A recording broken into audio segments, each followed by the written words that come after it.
Injection erythropoietin, ये नाम तो kidney patient specially CKD chronic kidney disease patient उनके लिए प्रिस्क्राइब किया होगा।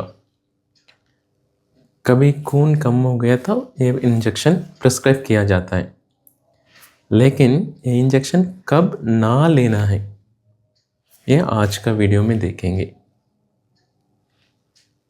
कभी भी पेशेंट या इंजेक्शन ले रहे उनको बॉडी में आयरन या B12 विटामिन B12 ये कम है, इंजेक्शन देने के बाद भी रिस्पॉन्स ठीक से नहीं आएगा। बिना blood iron level and B12 vitamin B12 level check करके इंजेक्शन नहीं लेना है। शुरू करने के पहले चेक करना होगा आयरन बॉडी में सही लेवल पे है या नहीं, क्योंकि आयरन विटामिन B12 लेवल सही होगा ये इंजेक्शन अच्छा से काम करेगा, हीमोग्लोबिन बढ़ने का चांस ज़्यादा होता है। सो बिना आयरन B12 लेवल का इंजेक्शन अवॉइड करना बेटर है। सेकंड, अगर ब्लड प्रेशर ये इंजेक्शन लेने के समय पर्टिकुलर डे पे ऑलरेडी ज़्यादा है, ज़्यादा कम मतलब कितना मान ले, अगर 150 का ऊपर है ऑलरेडी, पहले BP कंट्रोल करके इंजेक्शन लेना होगा। ये अप्लाइज टू डायलिसिस पेशेंट या नॉन डायलिसिस। अगर पेशेंट डायलिसिस में भी नहीं है या कुछ पेशेंट डायलिसिस पर है, दोनों को ये अप्लाई होता है। अगर BP ज़्यादा है तो थोड़ा सा हल्का सा इंजेक्शन के वजह BP हायर साइड जा सकता है। ये सबका होगा क्या? सबका नहीं, BP कुछ बॉडी के रिएक्शन के वजह हल्का सा हायर साइड पे जा सकता है। पहले BP को कंट्रोल करके इंजेक्शन लेना बहुत बेटरीन रहेगा। अगर BP ज़्यादा है तो ये इंजेक्शन अवॉइड करना उस दिन का, पहले BP कंट्रोल फिर इंजेक्शन। तीसरा सिचुएशन, अगर हीमोग्लोबिन ऑलरेडी 13 का ऊपर क्रॉस होना शुरू हो गया, फिर ये इंजेक्शन का ज़रूरत नहीं, ये आपका डॉक्टर ने ऑलरेडी बताया होगा। अगर इन केस आपका ब्लड रिपोर्ट आ गई हीमोग्लोबिन 13 के ऊपर है, ये इंजेक्शन ना लेना है, क्योंकि हीमोग्लोबिन ज़्यादा होने के समय इंजेक्शन लिया, बेनिफिट से नुकसान ज़्यादा है। ये इंजेक्शन हीमोग्लोबिन हायर साइड पे अवॉइड करना है।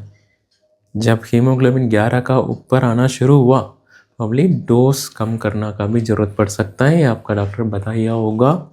नहीं है तो आपका डॉक्टर से ज़रूर पूछ लेना सेम डोज में कंटिन्यू करना है या नहीं, इंडिविजुअल फैक्टर है। कभी हीमोग्लोबिन 13 का ऊपर इंजेक्शन अवॉइड करना बेटर है या ना लेना है। नेक्स्ट कंडीशन, जब बॉडी में active infection,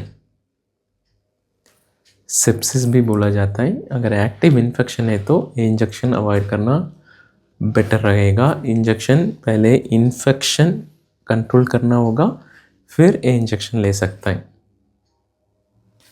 last important one, जब पेशेंट का कभी भी कई ब्लड वेसल में क्लॉट आया है तो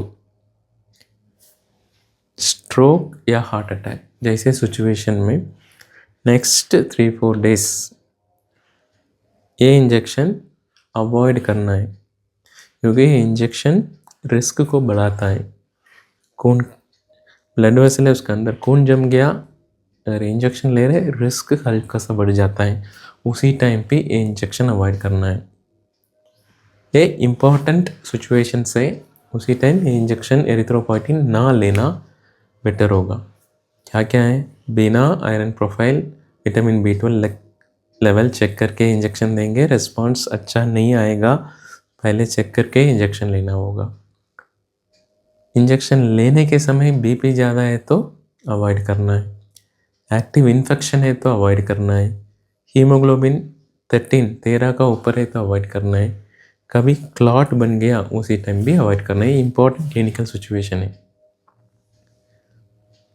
कोई भी पेशेंट इंजेक्शन का एलर्जी 100 में 2 या 3% ये इंजेक्शन का एलर्जिक रिएक्शन डेवलप कर सकते हैं, उन लोग को भी ये इंजेक्शन अवॉइड करना है।